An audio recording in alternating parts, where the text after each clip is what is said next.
मंत्रिमंडल विस्तार से जुड़ी ये बड़ी खबर है कि बीजेपी कोटे से करीब 12 मंत्री संभव हैं। सीएम नीतीश कुमार से सम्राट चौधरी मिले हैं। बीजेपी की फाइनल लिस्ट लेकर पहुंचे हैं सम्राट चौधरी। बीजेपी कोटे के मंत्रियों की लिस्ट सौंप दी है। बीजेपी कोटे से अरुणा देवी मंत्री बन सकती हैं, दिलीप जायसवाल मंत्री बन सकते हैं, नीतीश मिश्र का भी नाम इसमें है लिस्ट में, हरी सैनी, नितिन नवीन भी मंत्री बन सकते हैं। ये जानकारी निकलकर सामने आई है। जो अभी तक संभावित नाम है बीजेपी के लिस्ट में, जो नाम है वो हम आपको बता रहे हैं। अब चलिए आगे बढ़ते हुए कौन कौन से संभावित चेहरे हैं जो मंत्री बन सकते हैं, उनका नाम आया है वो हम आपको बता देते हैं। बीजेपी के कोटे से बीजेपी ने जो दी है लिस्ट, उनमें कौन कौन से है। सबसे पहले ये अरुणा देवी को देखिए, दिलीप जायसवाल, नीतीश मिश्र, हरी सैनी और नितिन नवीन, इन लोगों का जो नाम है ये है मंत्री बनाने में जो लिस्ट गई है उसमें। और कौन कौन से हैं, जेडीयू से कौन कौन से गए हैं नाम वो भी जान लीजिए। बीजेपी वाला हमने आपको बता दिया।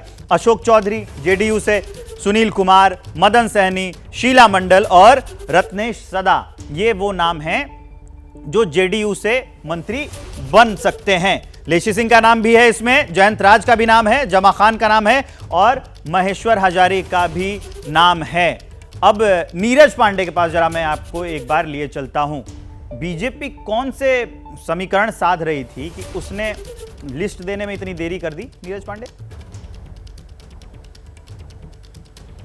देखिए, बीजेपी बड़ी पार्टी है, बीजेपी के पास बहुत सारे काम हैं। लिस्ट देने में देरी नहीं, बल्कि जैसा कि प्रकाश जी ने खुद कहा कि बिहार में सत्र भी चल रहा था और भी कई पॉलिटिकल हैपनिंग थी। केवल मंत्रिमंडल से आप इसको जोड़कर मत देखिए, बल्कि आप ये भी देखिए कि लोकसभा चुनाव को लेकर टिकटों में किसको दिया जाए, कौन कितनी सीटों पर लड़ेगा, एलजेपी का क्या कोटा हो, ये भी बहुत बड़ी चीज़ है। और सब एक दूसरे से कनेक्टेड है विवेक, इसलिए आप किसी एक चीज़ को एक तरह से नहीं देख सकते। इसलिए देखिए, जैसे ही गठबंधन फाइनल हुआ कि लोकसभा की कितनी सीटों पर जेडीयू लड़ेगी, कितनी भारतीय जनता पार्टी लड़ेगी, उसी हिसाब से तुरंत मंत्रिमंडल का भी बात हो गई। अब आपने पूछा कि इसमें क्या समीकरण हो सकता है। देखिए, आप देखिए तो 12 मंत्रियों की जो लिस्ट मेरे पास अभी तक आई है उसमें देखिए 2 ब्राह्मण हैं, एक भूमियार है, एक राजपूत है, दलित, वैश्य, दो राजपूत, अति पिछड़ा, ये सब दरअसल ये सारा सामाजिक समीकरण बैठाना होता। तो मैंने आपको कहा ये क्रोनोलॉजी है। पहले आपकी सरकार बनती है, सरकार बनने के बाद फिर आपका गठबंधन तय होता है, चूँकि लोकसभा चुनाव सर पर है और लोकसभा चुनाव ही सबसे ज़्यादा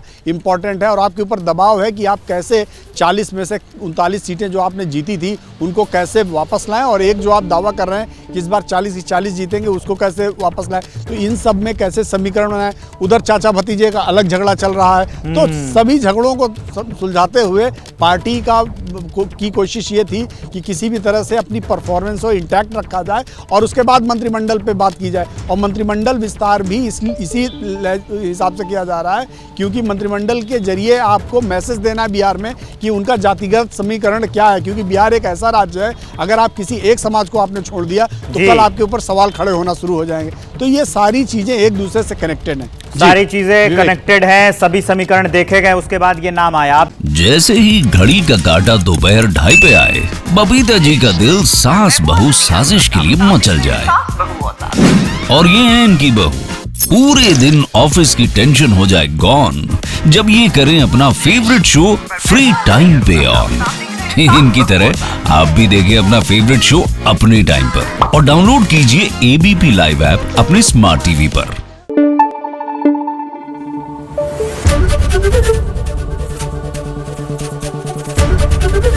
एबीपी न्यूज आपको रखे आगे।